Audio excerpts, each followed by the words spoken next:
സംസ്ഥാനത്ത് നിന്ന് ഇടത്തരം മഴ തുടരുമെന്നാണ് കാലാവസ്ഥാ മുന്നറിയിപ്പ്. മലപ്പുറം, കോഴിക്കോട്, വയനാട്, കണ്ണൂർ, കാസർഗോഡ് ജില്ലകളിൽ യെല്ലോ അലർട്ട് പ്രഖ്യാപിച്ചു കഴിഞ്ഞു. കേരള, കർണാടക, ലക്ഷദ്വീപ് തീരങ്ങളിൽ മീൻപിടുത്തത്തിന് ഏർപ്പെടുത്തിയ വിലക്ക് ഇന്നും തുടരുമെന്നാണ് അറിയുന്നത്.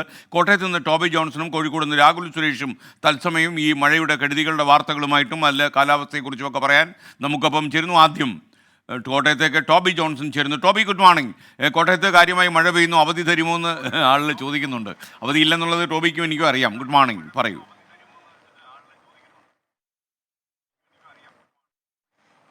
Good morning SKN. എന്തായാലും വലിയൊരു ആശങ്കയൊന്നും ഇവിടെയില്ല. കാരണം ഇന്നലെ രാത്രി മുതൽ ഒറ്റപ്പെട്ട ഇടങ്ങളിൽ ഒറ്റപ്പെട്ട മഴ ലഭിക്കുന്നുണ്ട്. അതുപോലെ തന്നെ ഇന്ന് രാവിലെ മുതൽ തന്നെ ചില സ്ഥലങ്ങളിൽ നിർത്താതെ മഴ പെയ്യുന്നുണ്ട്. ഞാനിപ്പോൾ നിൽക്കുന്നത് കോട്ടയം ഏറ്റുമാനൂരാണ്. ഇവിടേക്ക് രാവിലെ മുതൽ തന്നെ ഇങ്ങനെ ചാറ്റൽ മഴ പെയ്യുന്നുണ്ട്. മറ്റ് പ്രദേശങ്ങളിൽ സമാനമായ രീതിയിൽ ചാറ്റൽ മഴയുണ്ട് എന്നാണ് നമുക്ക് മനസ്സിലാക്കാൻ സാധിക്കുന്നത്. മറ്റൊരു പ്രധാനപ്പെട്ട കാര്യം, 50 കിലോമീറ്റർ വേഗതയിൽ കാറ്റ് വീശാനുള്ള സാധ്യതയുണ്ട് എന്ന് കാലാവസ്ഥാ നിരീക്ഷണ കേന്ദ്രം ഇറക്കിയ വാർത്താക്കുറിപ്പിൽ അവസാനം പറഞ്ഞിട്ടുണ്ട്. അതിൽ കോട്ടയം ജില്ലയും ഉൾപ്പെടുന്നുണ്ട്. ഇതൊരു ആശങ്കയാണ്. കാരണം കഴിഞ്ഞ തവണ ഒരാഴ്ചയ്ക്ക് മുമ്പ് ഉണ്ടായ സംഭവങ്ങൾ നമ്മൾ കണ്ടതാണ്. വലിയ രീതിയിൽ നാശനഷ്ടം ഉണ്ടായതെല്ലാം തന്നെ ഈ കാറ്റ് വീശിയപ്പോഴാണ്. അതുകൊണ്ട് തന്നെ ഒരു ജാഗ്രത ജില്ലാ ഭരണകൂടം പുലർത്തുന്നുണ്ട്. എവിടെയെങ്കിലും എന്തെങ്കിലും പ്രശ്നം ഉണ്ടാവുകയാണെങ്കിൽ അടിയന്തരമായ ഇടപെടൽ നടത്താനുള്ള നിർദ്ദേശങ്ങളെല്ലാം തന്നെ ദുരന്ത നിവാരണ അതോറിറ്റിക്കെല്ലാം തന്നെ നൽകിയിട്ടുണ്ട്.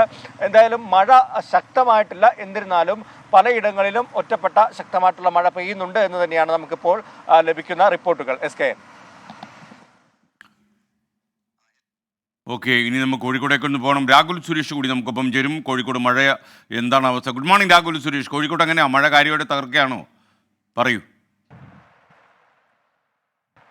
Hi SKN, very good morning. Kozhikode അത്യാവശ്യം മഴയുണ്ട്. കഴിഞ്ഞ 2 ദിവസമായി ഇടവിട്ടുള്ള ശക്തമായ മഴ തന്നെയാണ് കോഴിക്കോടും അതോടൊപ്പം തന്നെ വടക്കൻ ജില്ലകളിലും ഉള്ളത്. ഇന്ന് 5 ജില്ലകളിൽ, വടക്കൻ കേരളത്തിലെ 5 ജില്ലകളിൽ യെല്ലോ അലർട്ട് പ്രഖ്യാപിച്ചിട്ടുണ്ട്. മലപ്പുറം, കോഴിക്കോട്, കണ്ണൂർ, കാസർഗോഡ് ഉൾപ്പെടെ വയനാട് ഉൾപ്പെടെയുള്ള 5 ജില്ലകളിൽ ഇന്ന് യെല്ലോ അലർട്ടാണ്. മഴയേക്കാൾ ഉപരി കാറ്റാണ് ഈ ജില്ലകളിലെല്ലാം തന്നെ പ്രശ്നമാകുന്നത്. ഇന്നലെയും മിനിങ്ങാന്നും കോഴിക്കോട് ജില്ലയിൽ മിന്നൽ ചുഴലി അടിച്ചിരുന്നു.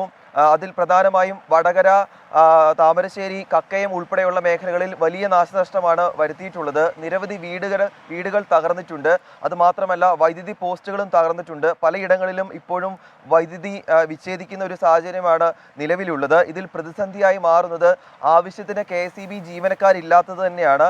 ഈ പ്രശ്നം പരിഹരിക്കാനായി ആവശ്യത്തിന് ജീവനക്കാരില്ല എന്നാണ് നമ്മൾ മനസ്സിലാക്കുന്നത്. പലയിടങ്ങളിലും ഇന്നലെ കോഴിക്കോട് നഗരത്തിൽ ഉൾപ്പെടെ വൈദ്യുതി മുടങ്ങുന്ന സാഹചര്യം ഉണ്ടായിരുന്നു. അപ്പോൾ നമ്മൾ KSEBയുമായി ബന്ധപ്പെടുമ്പോൾ 2 ജീവനക്കാരാണ് ഇന്ന് അവർക്ക് ഉള്ളതെന്നാണ് പറയുന്നത്. അതുകൊണ്ട് കൂടുതൽ ജീവനക്കാരെ ഈ പ്രശ്ന പരിഹാരത്തിനായി നിയോഗിക്കണമെന്നാണ് പറഞ്ഞിട്ടുള്ളത്. അതോടൊപ്പം കേരള, കർണാടക തീരത്ത് മത്സ്യബന്ധനത്തിന് വിലക്ക് ഏർപ്പെടുത്തിയിട്ടുണ്ട്. ഏതാണ്ട് 50 ദിവസം നീണ്ട ട്രോളിംഗ് നിരോധനത്തിന് ശേഷം മത്സ്യത്തൊഴിലാളികൾ മത്സ്യബന്ധനത്തിന് പോകാനുള്ള തയ്യാറെടുപ്പിൽ കൂടിയാണ്. അങ്ങനെ ആ സാഹചര്യത്തിൽ കടൽ കൂടുതൽ പ്രക്ഷുബ്ധമാവുകയാണെങ്കിൽ അവരെയും അത് ബാധിക്കാനുള്ള സാധ്യതയുണ്ട്. എന്താണെങ്കിലും വരും ദിവസങ്ങളിൽ വടക്കൻ കേരളത്തിൽ ഉൾപ്പെടെ മഴ തുടരുമെന്നാണ് കാലാവസ്ഥാ നിരീക്ഷണ കേന്ദ്രം നൽകുന്ന മുന്നറിയിപ്പ് പറയുന്നത്. ഇപ്പോഴും കോഴിക്കോട് നഗരത്തിൽ ഉൾപ്പെടെ മഴ തുടരുന്നുമുണ്ട്. SKN. Okay, thank you. Rahul സുരേഷാണ് വിവരങ്ങൾ നൽകിയത്.